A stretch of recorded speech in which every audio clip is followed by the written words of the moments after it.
ఒకసారి ప్రకృతిని దగ్గరగా చూసొద్దాం.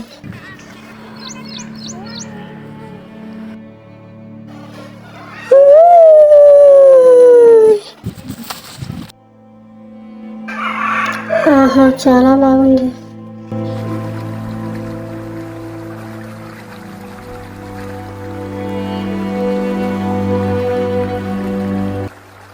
నీళ్ళ వల్ల ప్రకృతి ఎంత పచ్చగా ఉందో. ఒకవేళ నీళ్ళు లేకపోతే ఈ మనుషులు ఈ ప్రకృతి అంతా నాశనమేనా?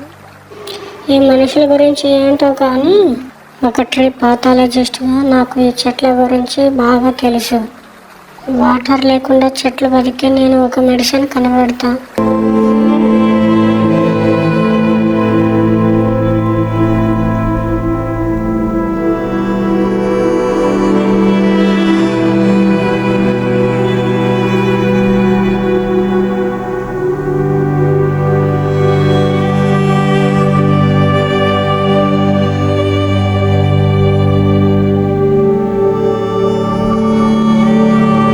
ఈ మొక్కలేమో చాలా బాగున్నాయి.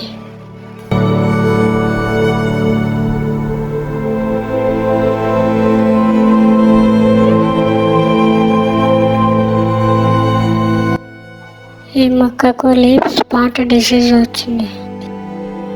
ఇప్పుడు దీనికి ఇంజెక్షన్ వేయాలి.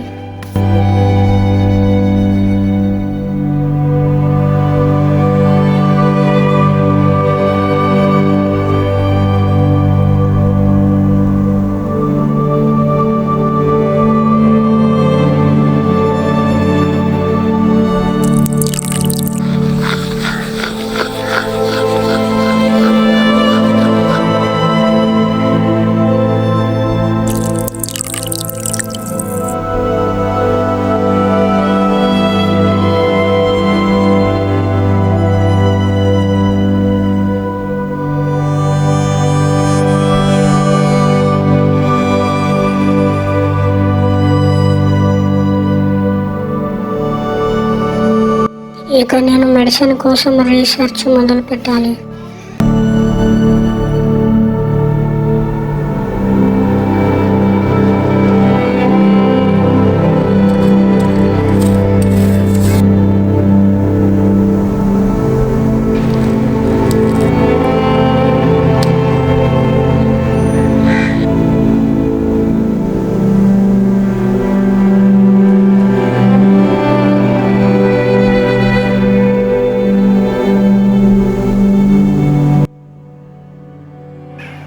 వాటి నుండి నేను అన్ని శాంపిల్స్ తీసుకున్నాను.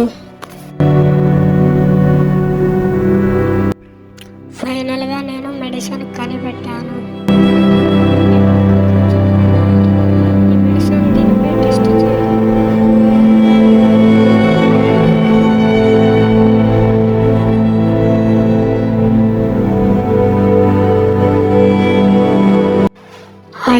ఈ మెడిసిన్ పనిచేస్తుంది.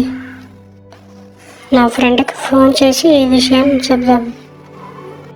అరే రితిక్, నేను ఒక మెడిసిన్ కనిపెట్టాను నీళ్ళు లేకుండా చెట్లు బతకడానికి. నువ్వు సూపర్ రా, నేను మళ్ళీ ఫోన్ చేస్తాను. అన్నా, నా ఫ్రెండ్ ఒక మెడిసిన్ కనిపెట్టాడు నీళ్ళు లేకుండా చెట్లు బతకడానికి. అది తీసుకుని వేరే దేశాలకి అమ్మితే కోట్లు సంపాదించవచ్చు. సరేరా, ఒకసారి చూస్తాను, తీసుకురామని చెప్పు. సరే అన్నయ్య. హలో సాయి, అది చూడాలి, నేను ఉన్న చోటికి తీసుకురా. అది అమ్మేసి మనం కోటీశ్వర్ అవ్వాలిరా. సరేరా.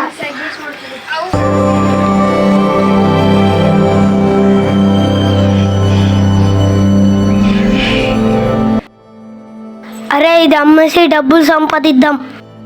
లేదురా, ఇది అందరికీ ఉచితంగా ఇచ్చి ప్రకృతిని కాపాడాలి. ఇది ఇస్తావా చస్తావా?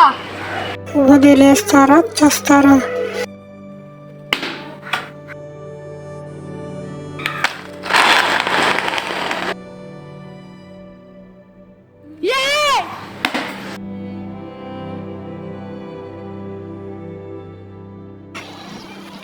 నువ్వు అసలు ఫ్రెండ్వేనారా? ఇది అందరికి ఇచ్చి ప్రకృతిని కాపాడుతా.